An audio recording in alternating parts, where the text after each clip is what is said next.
우리가 당연하게 여겼던 세상이 단 몇 시간 만에 멈춰섰습니다. 이건 단순한 사고가 아니었습니다.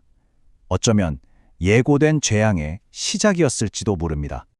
인류의 지성을 돕던 인공지능이 갑자기 침묵하고 전 세계 디지털 세상이 암흑에 빠졌던 그날, 모든 것은 단 하나의 질문으로 모아집니다.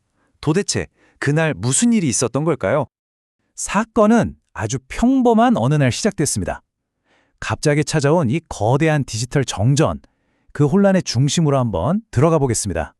챗 GPT에 아무리 물어봐도 답이 없고 X 타임라인은 새로 고침이 안 됐죠.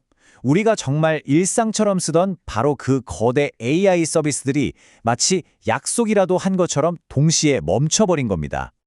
전문가들은 이 현상을 디지털 정전이라고 부릅니다.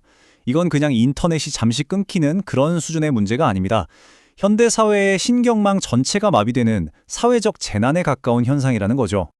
수많은 전문가들이 원인을 찾기 위해 뛰어들었고 모든 증거는 단 하나의 용의자를 지목하고 있었습니다. 우리에겐 이름조차 생소한 바로 그 인프라를 말이죠. 그 용의자의 이름은 클라우드 플레어. 전 세계 인터넷 트래픽의 아주 상당 부분을 처리하는 거대 기업인데요. 바로 이 회사의 작은 실수 하나가 전 세계를 멈춰 세운 겁니다. 이 클라우드 플레어가 운영하는 CDN이라는 건 비유하자면 인터넷 고속도로의 톨게이트 같은 겁니다. 이 톨게이트가 딱 막혀버리니까 전 세계 데이터가 길을 잃고 엄청난 교통체증을 일으킨 거죠. 특히 AI처럼 어마어마한 데이터를 실어날라야 하는 서비스들한테는 정말 치명타였습니다. 자, 그런데 클라우드 플레어의 사고는 우리에게 더 근본적인 질문을 던집니다. 우리가 발딛고 서 있는 이 디지털 문명은 과연 얼마나 튼튼한 기반 위에 서 있는 걸까요? 그 심장부를 직접 들여다봐야 합니다. 정말 놀랍게도요, 이 화려한 AI 생태계는 딱 4개의 기반 시설 위에 서 있습니다. 깊은 바닷속 해저 케이블이 데이터를 실어 나르는 글로벌 팩번망, 그리고 AI의 뇌 역할을 하는 클라우드, 인터넷 주소록인 DNS, 마지막으로 사용자에게 데이터를 뿌려주는 최종 관문 CDN까지. 이 중에 단 하나라도 무너지면 모든 게 멈추는 구조입니다. 그런데 현실은 이렇습니다. 특히 AI의 두뇌라고 할 수 있는 클라우드 시장을 보세요. 아마존, 마이크로소프트, 구글. 딱 이 세 개 회사가 전체의 3분의 2 이상을 독점하고 있습니다. 인터넷의 심장부가 정말 극소수의 손아귀에 쥐어져 있는 거죠. 네, 이처럼 우리가 당연하게 누려온 세상의 뒷면에는 우리가 미처 몰랐던 거대한 구조가 숨어 있습니다. 저희는 앞으로도 이런 보이지 않는 진실들을 계속해서 파헤칠 겁니다. 이 여정에 동참하고 싶으시다면 잠시 시간을 내서 구독과 알림 설정으로 함께해 주시면 감사하겠습니다.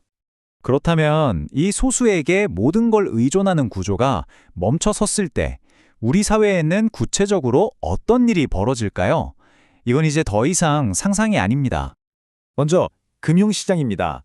AI가 1초 단위로 수조 원을 굴리는 지금 인프라가 딱 1분만 멈춰도 시장은 그대로 마비됩니다.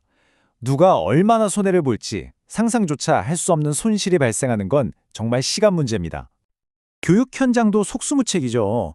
AI 교사가 학생들을 가르치는 게 당연해질 미래에 서비스가 중단된다면 전국의 학사 일정은 걷잡을 수 없는 혼란에 빠질 겁니다. 하지만 가장 치명적인 건 바로 공공 서비스입니다. 병원에서 환자를 진단하던 AI가 멈추고 재난 현장에서 생명을 살리던 통역 서비스가 끊깁니다. 사회의 필수 기능이 정지되는 말 그대로 재난 상황이 펼쳐지는 겁니다.